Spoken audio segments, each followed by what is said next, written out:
Today's program is going to be about Lisa Marie Presley, Michael Jackson, when they got married, the wedding and the marriage years. For that, the pre-wedding years, you have a live stream I made that is going to, the link is going to appear right either here or here. Either way, I don't know exactly where, but either way, let's go with the intro, okay?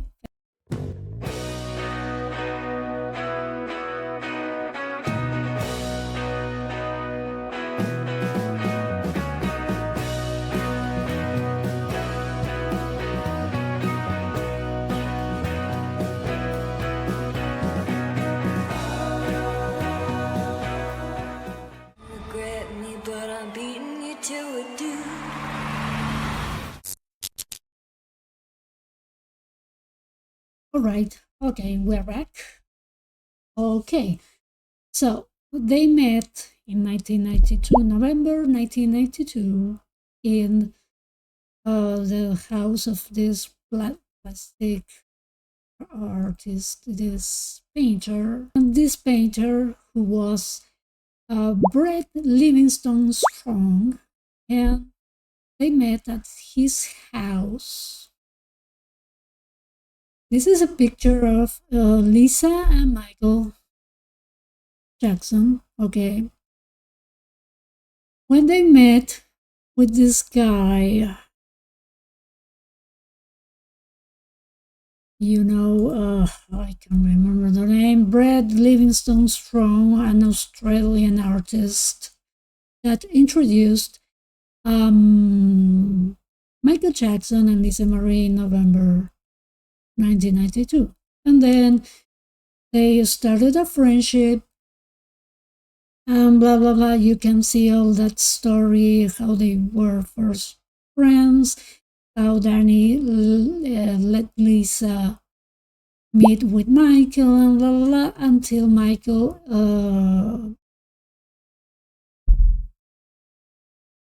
told her about his feelings, and that is what happened. Basically, they started to they started to date, and Lisa immediately told Danny and all of that. Well, you have all of that in that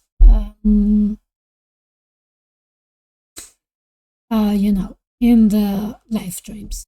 In late 1993, Michael Jackson, according to Lisa in her memoir From Here to the Great Unknown, Michael proposes to her and wants to marry him, wants Lisa to leave Danny and marry him.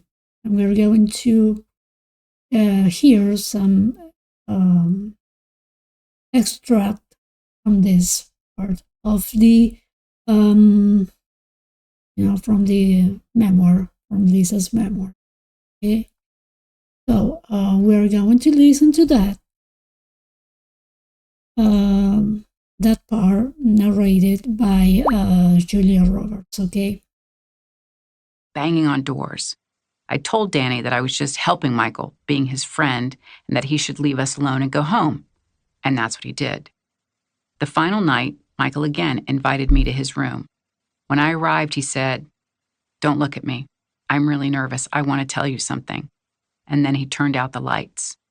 And in the darkness, Michael said, "I don't know if you've noticed, but I'm completely gone in love with you. I want us to get married and for you to have my children." Then he played me a song about how he felt, and when he finished, he said, "You don't have to say anything. I know I've thrown you off, but I really want you. I want to be with you." I didn't say anything immediately, but eventually I said, "I'm really so flattered, I can't even talk." By then, I felt I was in love with him too. I had told him that my marriage was in serious trouble. I was holding it all in, so when I got back to my room in the Mirage, I totally lost it. I remember walking into the closet, leaning up against the wall, and just dropping, staring. I was so infatuated, so shaken. Oh my fucking God, I thought, what just happened? I hadn't wanted to tell him that I felt the same way because I had my 2 kids with me, and first I had to go home and tell my husband. But I was fully in love too. The next morning, Michael and I flew back to Los Angeles together on a private jet. When we landed, Michael said, "I'll miss you." And then he said he was leaving it to me, whatever I decided to do, and that he would call me. When I got home, Danny was in bed asleep. I was all made up. Every time I saw Michael, I had my hair done, wore an outfit, had my nails. Okay. And then I'm going to go a little straightforward. When Lisa tells Danny that she's leaving him for Michael. That's it. Forget it. And then Danny packed his bags, got the dog, and drove out the damn gate. Gone. Within a day, Michael was calling. Was I leaving Danny or not? When Michael found out what had happened, he got really excited and sent giant baskets of flowers. I started visiting him in LA. I was always in such a state, so nervous. I remember sweating a lot. Here, okay, wonderful. Let's go straight to the part where Priscilla finds out about this. Riley, even in the book, I'm not going to share the whole book, but Riley said that Michael Jackson was introduced like any other of Lisa's boyfriends to the kids to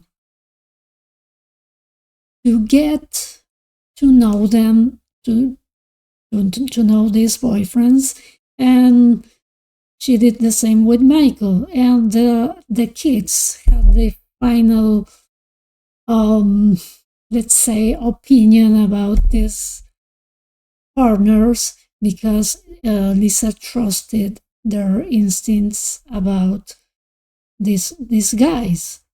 So, and we know how Lisa allegedly was abused. But she was allegedly abused by one of Priscilla's partners. So she really trusted her kids' instinct about, how anything bad could happen, S8. We're talking about being S8 as she was allegedly for entertainment purposes only. Okay, so well, that is one of the things I want to go to. The part where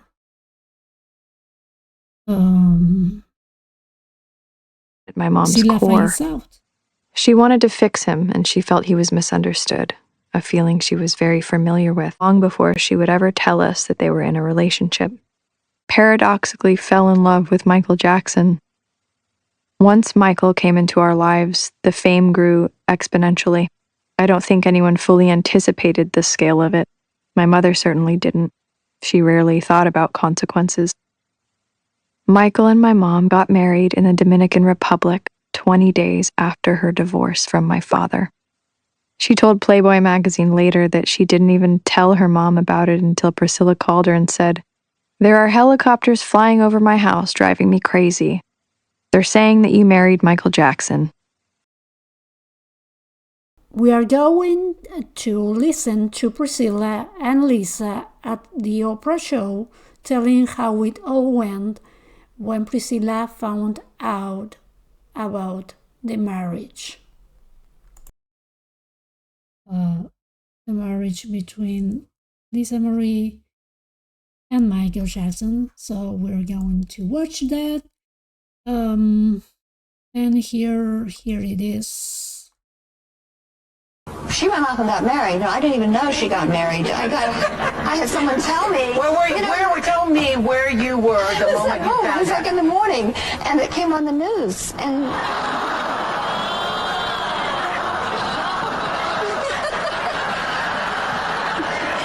someone came in and said Lisa got married, and I said no, she did not get married. And they said, who did she marry? And I said Michael Jackson. That was basically it. How she did find out, and that there were helicopters around the house when she found out. So I heard that was actually not the actual wedding, but it was the recital of the wedding. But we're going to watch that right now, okay? This was from the interview of the infamous interview that Lisa and Michael gave to Diane Sawyer in 1995. But in that program that was viewed by millions of people, they had apparently footage of the recital, not the wedding. This is why they are dressed in black. This is not the actual footage of the wedding. This is allegedly, I don't know. What you guys think, tell me in the comments below. Tell me in the comments below, okay? I don't know why I was looking to that camera. Well, whatever. Let's go right there, okay? Yeah. Would be completely and utterly harassed beyond belief, but We have some wedding video of the two of you, and I'm going to let you tell us a little bit about what we're seeing here. If our director, Roger Goodman, wants to roll it in, we will take you there a year ago, right? yes, Just about exactly. I look like an idiot, I can tell you that. You don't look like an idiot. You look more like a, no. Do you want me to tell you? Yes. We're watching it. Tell us. Oh, we're watching. Tell us, we're watching here live. Acepta usted por legítimo esposo al señor Michael Joseph Jackson. Lisa Marie Presley, here. Do you accept Michael Jackson? Michael Joseph I do. Michael Joseph Jackson. I do. In the middle, he asks for the autograph. Yo, licenciado Hugo Francisco Álvarez Pérez, Licenciado Hugo Álvarez Pérez. oficial de Estados Unidos de la República All right, but now we're out of time. los declaro unidos en legítimo matrimonio. Okay, if you have the ring. Congratulations. Congratulations, and then we're going to do the rings, okay? You do it? Yes. He do it. He does first. You put it on her first, okay? And when you put it, you say, with this ring, I do win. This ring, I do it. Right. And you do it the same thing. When you put his ring, as you say, with this ring, I do win. Right now? So, I know. We're going right now to the documents, okay? I think there is another one. Let me just find out. I think it was another one. I had another one. A digital one, a more recent one.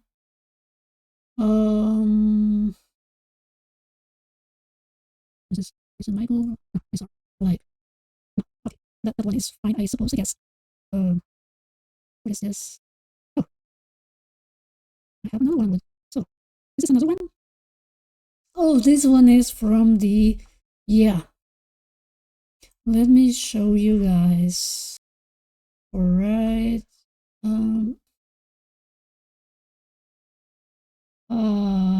This is from the actual book, I guess.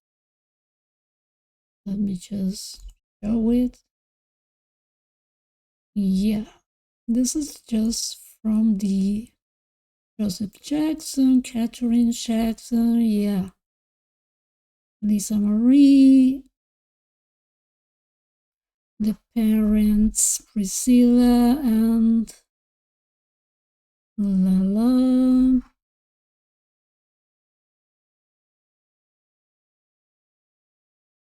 Yeah.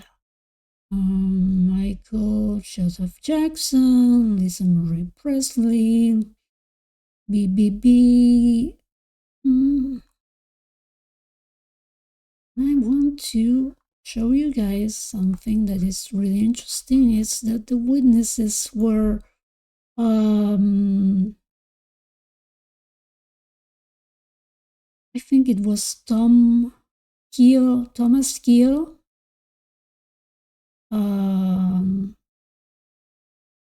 Lisa's brother-in-law. I think it was from here.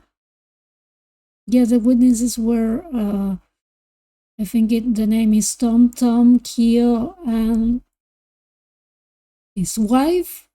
Yeah, Eve Darling and Priscilla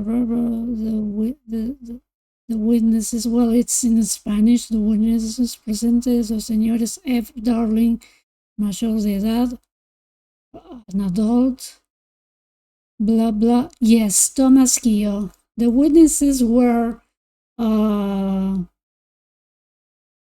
Keel, Danny's brother, and his wife. That is the really, I don't know, it's really weird that you had your former brother-in-law as witness with his wife. That is super, super weird. Yeah, super, super, super weird. So I don't know. Anyways, Danny was a Scientologist, Lisa was a Scientologist, and Thomas and Eve were Scientologists as well. So that is the really interesting thing about all of this. They married in the Dominican Republic, and she was never as happy again with any other person. You're going to listen to that, okay?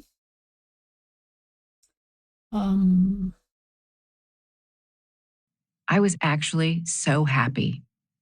I've never been that happy again. We got married in the Dominican Republic on the DL. There were 2 witnesses. And then it was just the 2 of us, alone. The 2 witnesses were Thomas Keel and Eve Darling, okay? We'd run from rented house to rented house. We'd get into so much trouble. Sometimes he'd call for his main security guy to come hang out with us, but we would end up ditching him because we just wanted to be on our own, to the point where we'd wander into dangerous areas that we shouldn't have been in. But we just wanted to be alone, to be normal, anonymous. I'd do his laundry and we'd do errands together and shop. For our honeymoon, we rented a quaint little house in the gay neighborhood of Orlando. And we'd walk. That Michael was really sober back then. She didn't have the, I wouldn't say drug problem, but the problem with prescription drugs that he got a little later. So, well, that is one thing. The other thing is that Lisa said she wasn't that happy again. And when you watch the pictures of her, is constantly smiling. She's always smiling, and that wasn't really. Look at this one. There is one in particular. This one was taken in Tower Records in Sherman Oaks around 1995. Let me check out. It was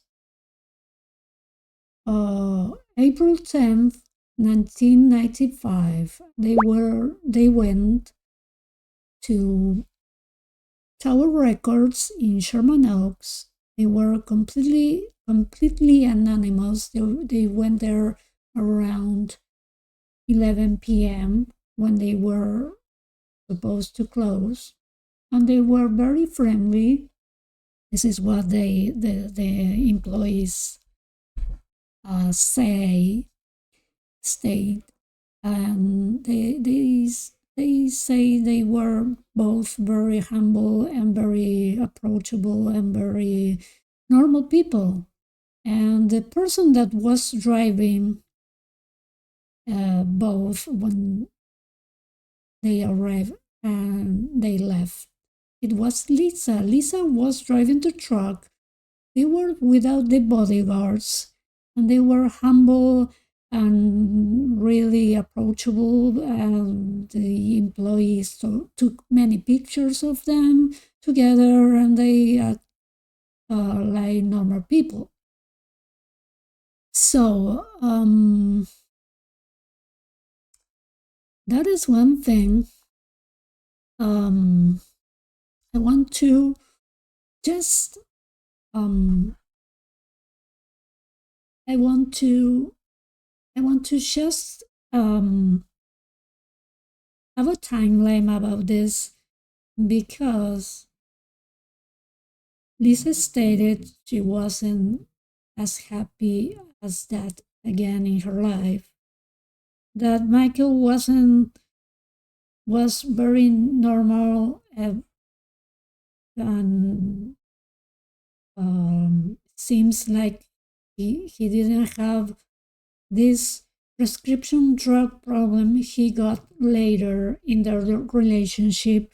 And this is why I want to have a timeline, because when the allegations started, Michael started to have a dependency to prescription drugs, and that was really apparent. But that is forward. I want you guys to tell that when the allegations started and escalated, so did his dependency to prescription drugs. That is the most important thing for me. By January 1994, they have a civil settlement that, let me just use, I know Wikipedia is not the best, source, but I'm using it as some kind of guidance and timeline. So by the beginning of 1994, there was this settlement that even Lisa mentioned in her book, in her memoir, that she among other people,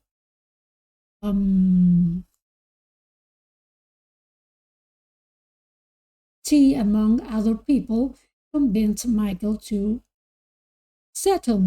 the settlement, okay? And the settlement here, it states, and it was really, it's really important to notice that the settlement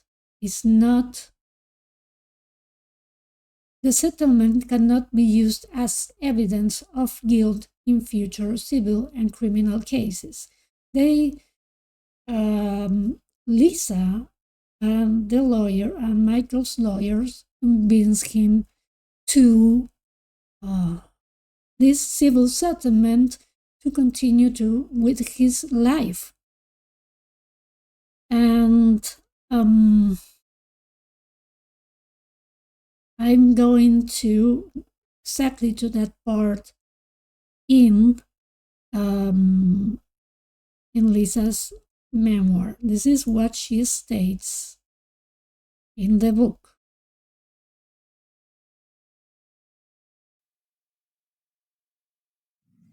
When Michael had called me after the allegations, what he told me at the time was that Evan Chandler, the father of one of the accusers, was extorting him. And I think I told Michael to settle it. Everyone advised that he settle because it was going to be a fucking nightmare. As for child molestation, I never saw a goddamn thing like that. I personally would have killed him if I had. I didn't want to be on the front lines, didn't want to make any kind of headlines. I grew up avoiding it and hating the press. I did the interview with Diane Sawyer in 1995 to protect him. I thought he needed me, and I loved that. It was really nice for me to be able to play the female role for once, where I could take care of my husband. After that interview, I got sued by Chandler because Michael had signed a confidentiality agreement with him and had been coached to not approach the subject. But I'd never signed anything. So I would go right in and say that the allegations were not true, and that's how I got the lawsuit. It went all the way down to the deposition stage, but I won. In 1995, Michael released his story.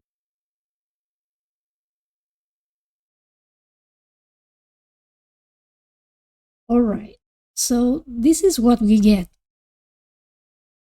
In May 1993, when they married, Michael was allegedly acting normal again. He said for the fact that we have this settlement from the Chandlers, and then there is another allegation coming up and heating up that would help with Michael's and Lisa's marital problems. So we have these problems, and then we have another allegations, cooking, and now we are going to fit them in the timeline, so we are going to understand better. In November 16th, 1993, Michael Jackson's seeks overseas treatment for drug addiction, more precisely drug prescription abuse.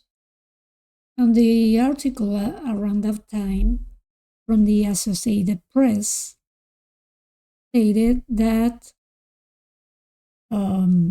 Michael's lawyers said that Michael didn't, Michael wasn't avoiding anything. He was just seeking go to rehab for this prescription drug dependency. Jackson, 35, is in hiding since revealing his addiction to painkillers and abruptly canceling his worldwide concert tour on Friday, was reportedly in an isolated resort in the French Alps. But as we all saw in the timeline, he wasn't really avoiding anything. It was like that his addiction was escalating as the allegations were cooking and escalating as well. That was the main problem. Then in January, they settled. Michael settled with the Chandlers, and he was in relatively peace. But even if the investigation went on, and as we saw, it ended by the end of 1994, and they didn't find anything to accuse him of any criminal intent or abuse, child as abuse. So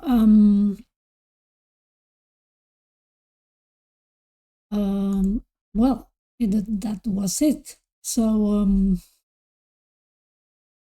I think that really interesting to understand that, well, Jordan Chandler allegations, the civil lawsuit is settled out of court between Jackson and the Chandler family. The total amount paid to the Chandlers were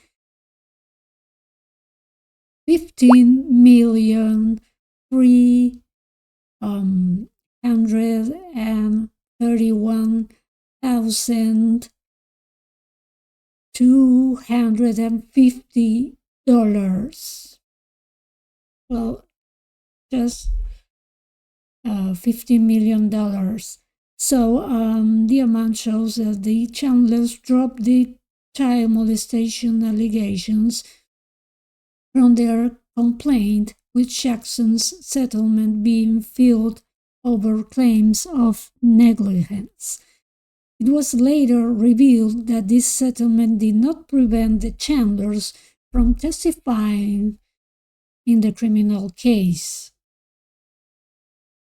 Between January and June 1994, the prosecution continues to investigate Jackson, and by the end of September 1994, after a year with over 400 witnesses called during the initial investigation and 30 more later in front of the grand juries, the investigation was closed. Few potential leads were found, but all turned out to be false. This was one of the main problems that Lisa and Michael had to face during their relationship, but we have two more. One is the children here. Okay. So, one is the children. Michael desperately wanted to have children, and Lisa was redundant, and well, I'm going to show you guys what Riley said about it in the book. Okay. Later, there was another, I think there are 5 fronts. We have 5 fronts that were acting against this relationship. One was the allegations. Some people on Michael Jackson's side, I would say lawyers and music executive or whatever. One was Scientology, because in the beginning they were encouraging Lisa to marry Michael. We got 2 witnesses in the wedding that were Scientologists, but when the allegations exploded and became public, they were acting against them, and we are going to see that in the divorce. Okay? And the other was Priscilla herself.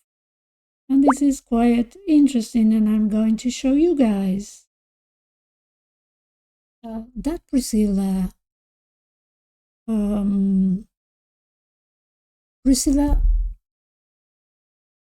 was acting, didn't like Danny Keogh, and she didn't like Michael either, and she boycotted both marriages.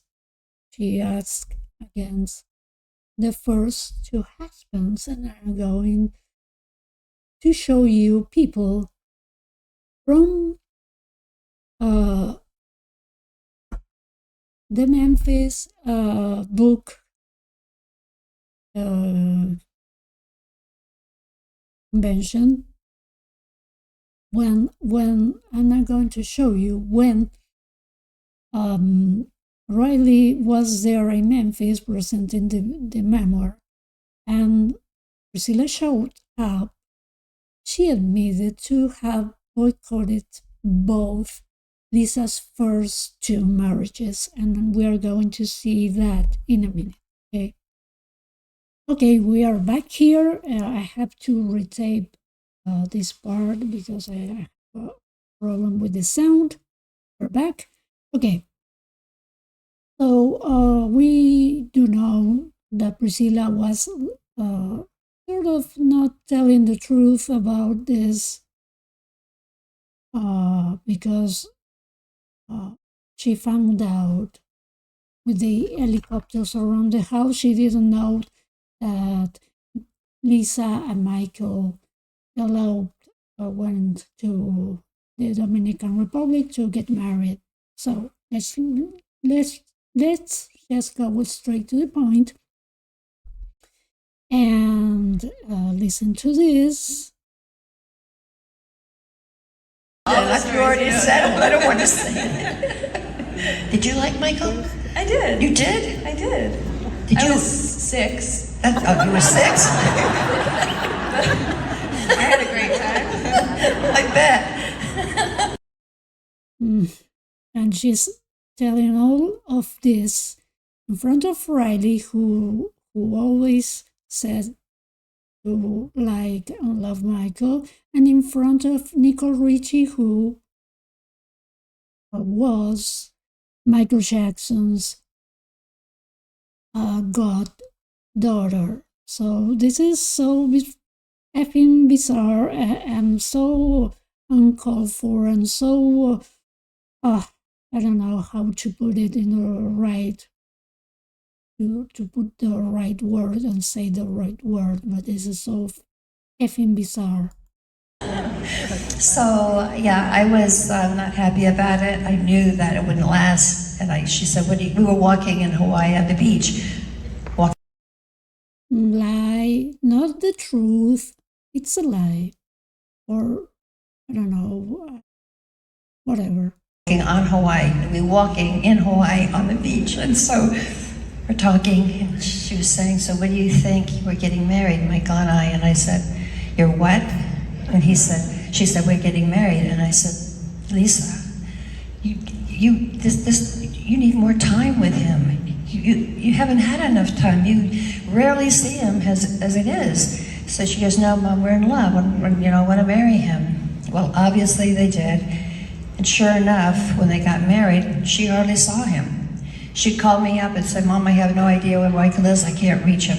He won't answer the phone. This is true. Did she tell you that? Okay.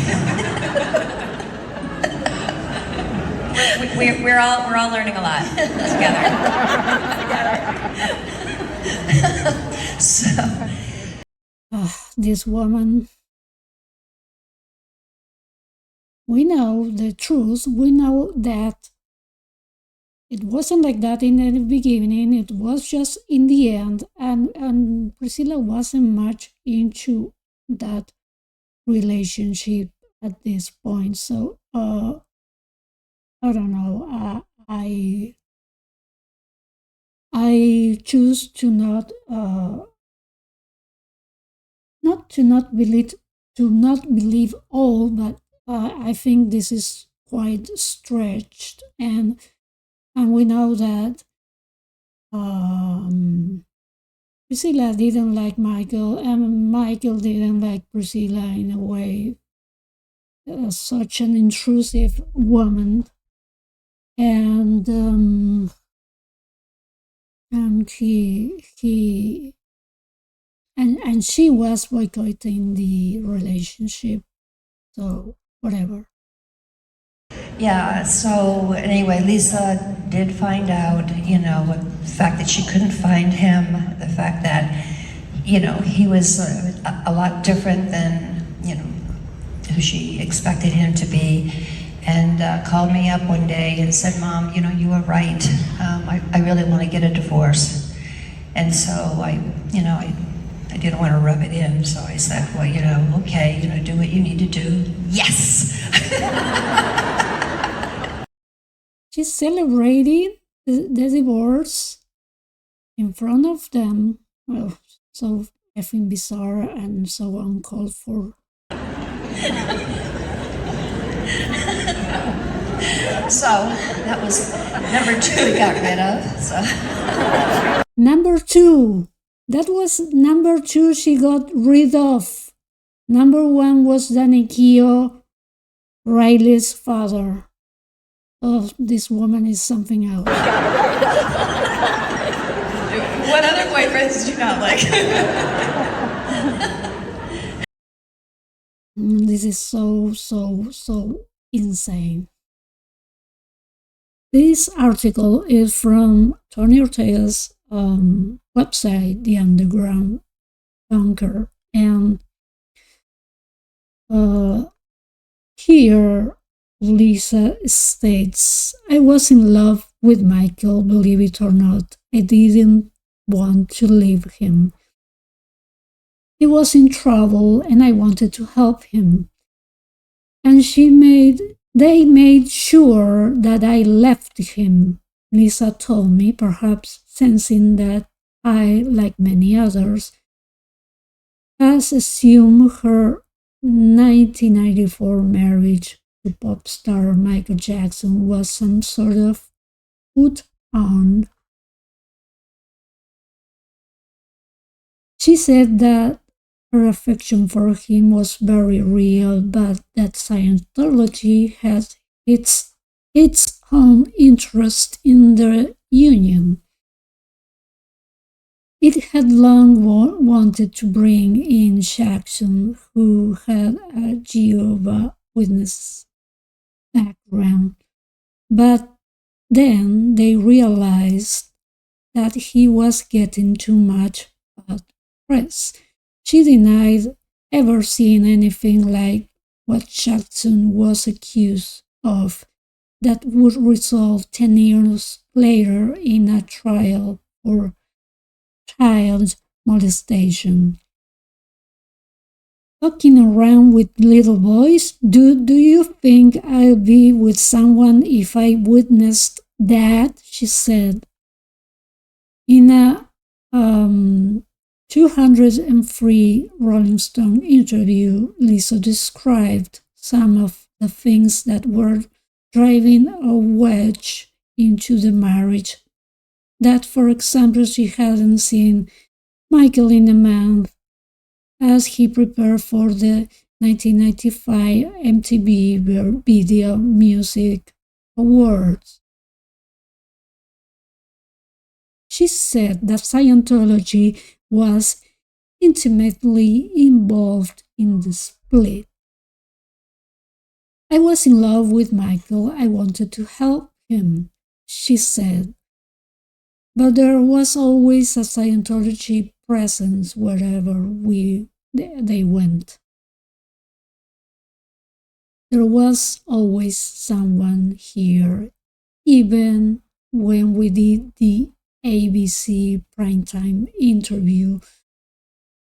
There was always a Scientology handler right there. In particular, 2 figures were involved in driving them apart, she said. DM David Miscavige facilitated my divorce with MJ, she said, claiming that Miscavige and a Scientologist attorney, John P. Cole, pressured her into file for divorce. I was calling Dave asking what do I do, and he was a huge MJ fan. He was all over that, she said. She was told to make sure that Jackson didn't file for divorce first, because it would give him an advantage in court.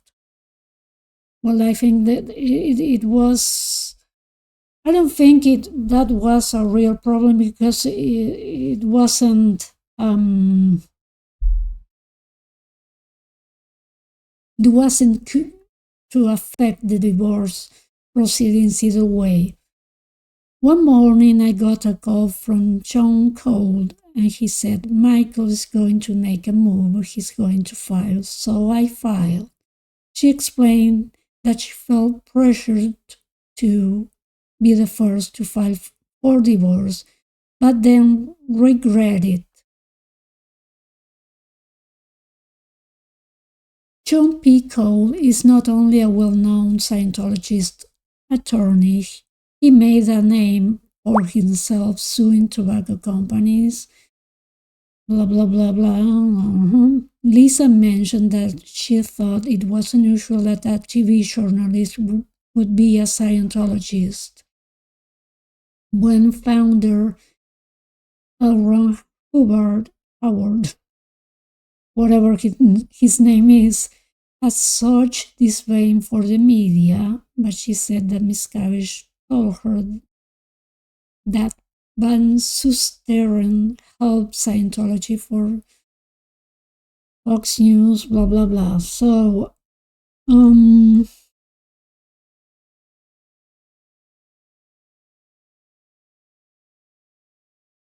I spoke to Cole this past Friday, stated Ortega, after letting him know what Lisa told me, and he had a different version of events. First of all, I never told her to love or unlove Mr. Jackson. This is 30 years ago, he said. And he added it was absurd that he would have told Lisa to file for divorce before Jackson. The reason: there was no contest. Cole said he vividly remembered a lunch he had with Johnny Coughlin. Well, whatever, I think he's making excuses for his behavior to Lisa. In this regard, I totally believe Lisa that she was pressed to file for divorce and divorce him first. And we do know that Priscilla wanted Michael exit as well. But the relationship got really downhill with his prescription drug dependency, the doctors, the mysteries, and all that. The children, the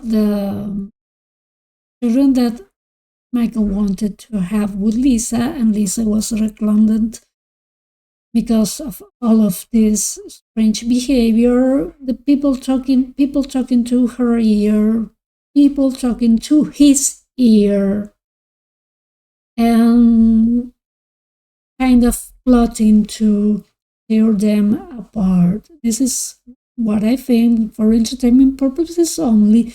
Tell me what you think in the comments below. But this is why I think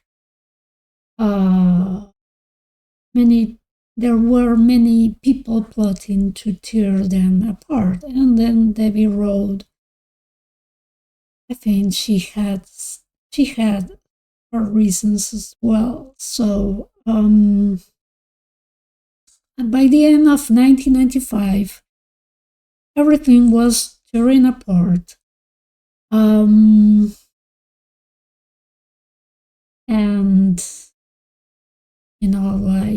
by February 1996, Lisa will file for divorce, and I'm going to leave the topic right here.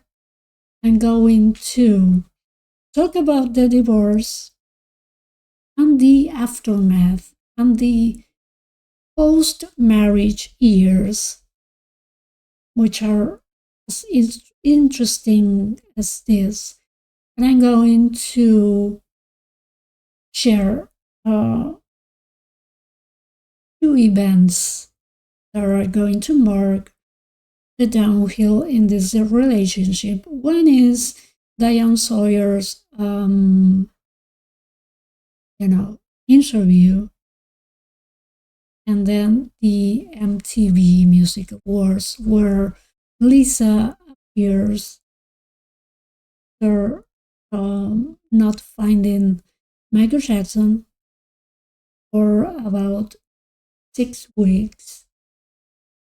And it is all really, really insane. First of all, I'm going to go with Diane Sawyer's interview, some parts of it, because it's like an hour long. And then the MTV Music Awards, not the Kiss. We know the Kiss, we know all that it was some kind of media strategy.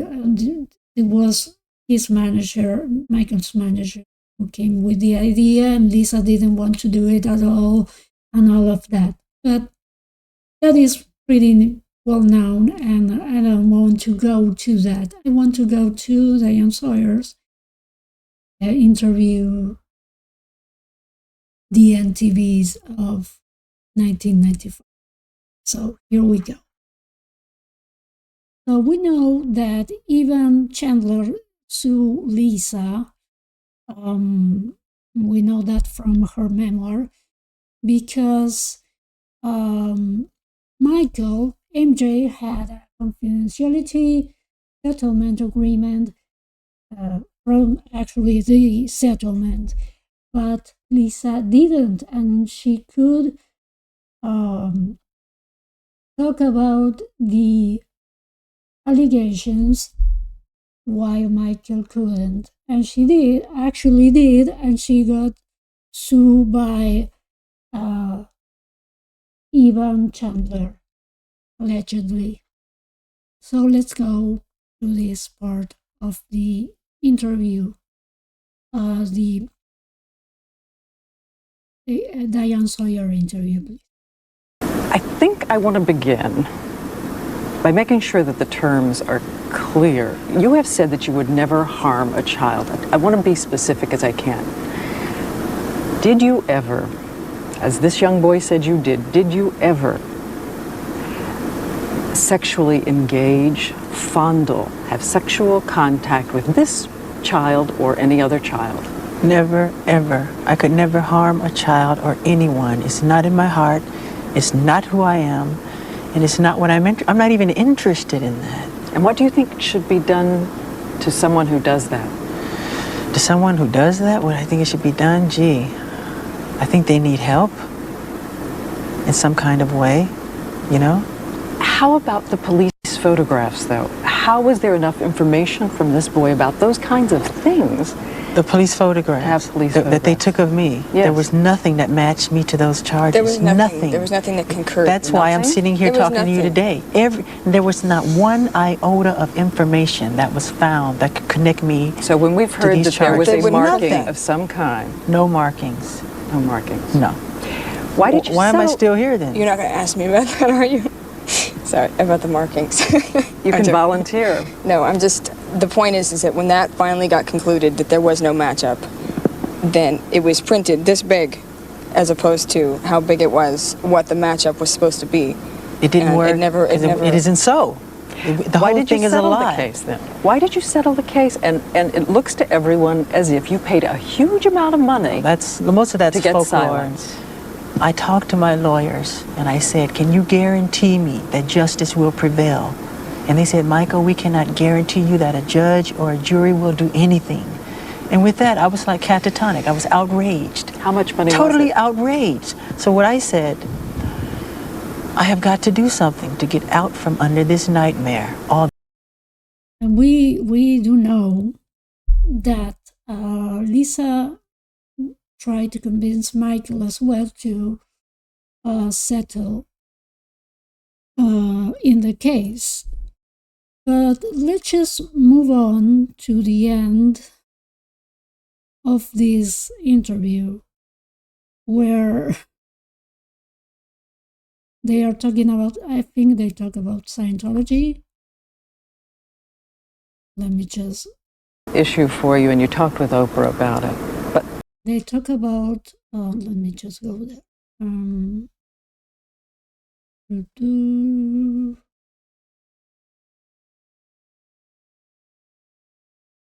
Here, I think it's here. But that's not why I married Michael. Yeah. Let me sit. I don't sing. I did sing, but that's not why I married Michael. I don't need that. That's ridiculous. If I wanted it, I mean, I'm not going to marry someone for a recording career, just to clear that up as well. what? Stop. And as our hour ends, I'd like to just ask each of you for a one-sentence answer. Time's so short. Where do you want to be in 5 years? Oh boy, I love what I'm doing now, and to do everything I can to help the children. And hello, Bobby Sherritt. I just want people to know what they're dealing with before and understand that I'm not that we are not. The jokes, the degrading comments, all that kind of stuff, it's really irritating. She's showing teeth here. She's furious. I think she is about to choke Diane Sawyer and anybody. Let's look at that. All that kind of stuff, it's really irritating. So I didn't get to get into that. This is over already, but stuff. We want to choke them. All right, yeah, so 5 years. Don't believe the garbage. All the tabloid junk. Don't read it. Don't listen to it. It's garbage. It's junk. It's stupid. And so, enough of it. And tonight is over.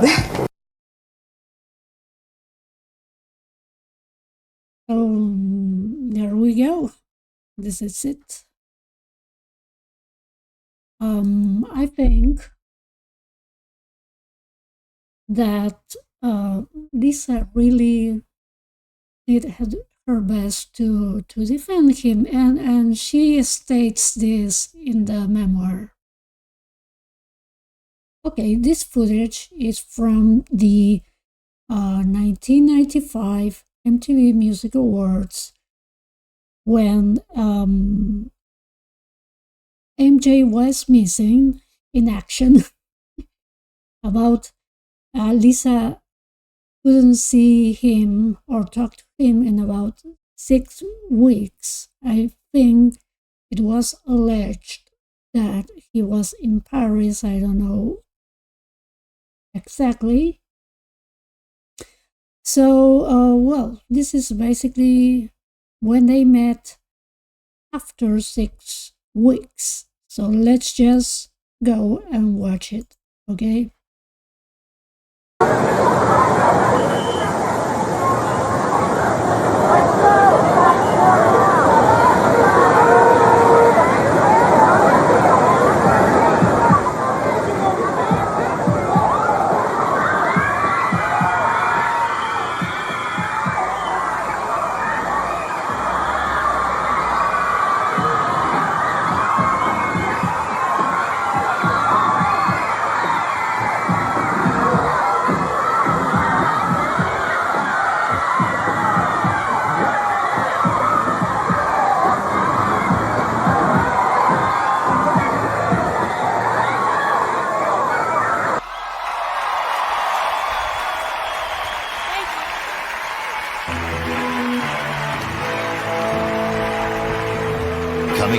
Madonna, Drew Barrymore. They arrived in separate ways. There is not when Lisa arrived. There are many videos out there, but that is not the point. We do know they arrived separate ways, and they just met there.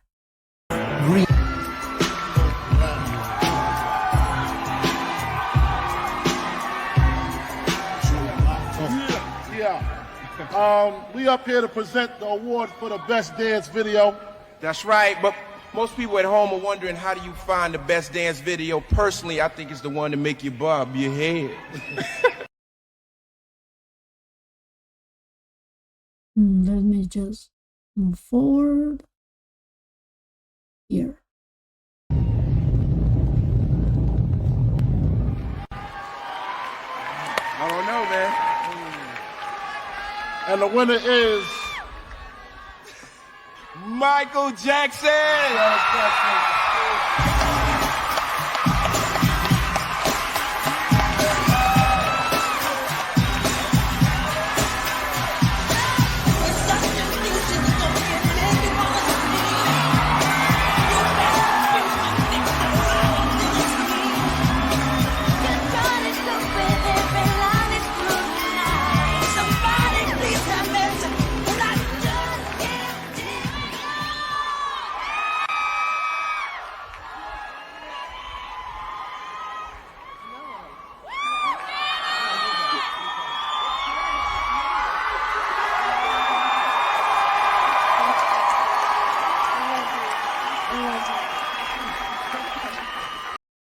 Well, okay, I think there isn't any really relevance here for this video.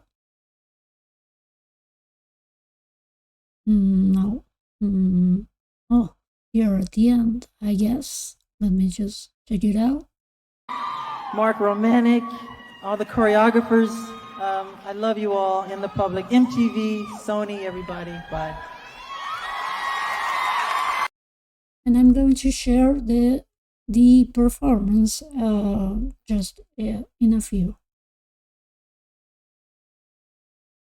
So let's just check out the other video. Oh well, this is the performance from that MTV Video Music Awards of 1995, and we are just in the song "You Are Not Alone." And there are parts where Michael pointed out to Lisa's side. That is so odd and crazy. I think there was a really interesting discussion after this in their home, but let's just go to that.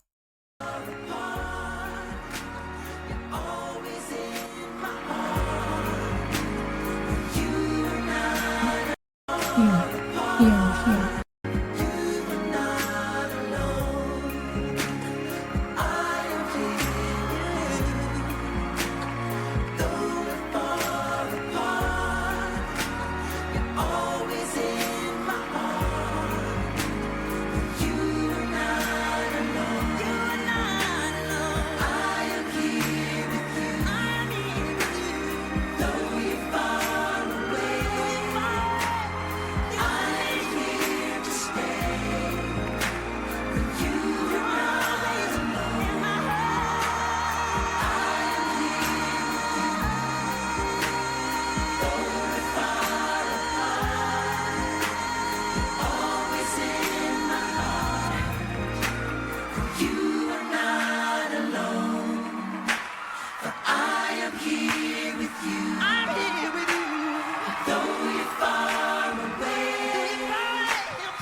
This is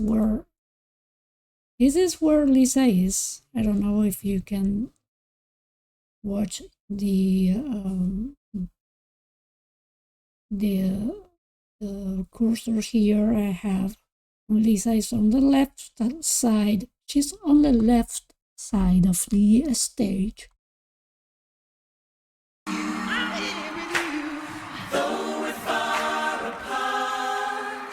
There Michael is pointing out at her.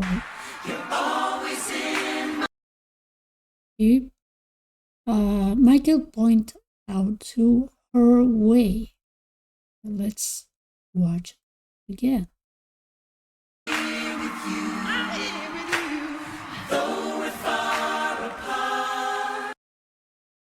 There. You're always in my heart, for you are not alone. Well, and we do know that after all of this, it came the disaster. Just after a few months, I think this was the end of 1995, when was, I don't know when it was aired, at the end of 1995. And then by January 1996, it came the divorce. So, well, that's it. That is basically it for this video. They were September the 7th, 1995, and they filed for divorce in January 18th, 1996.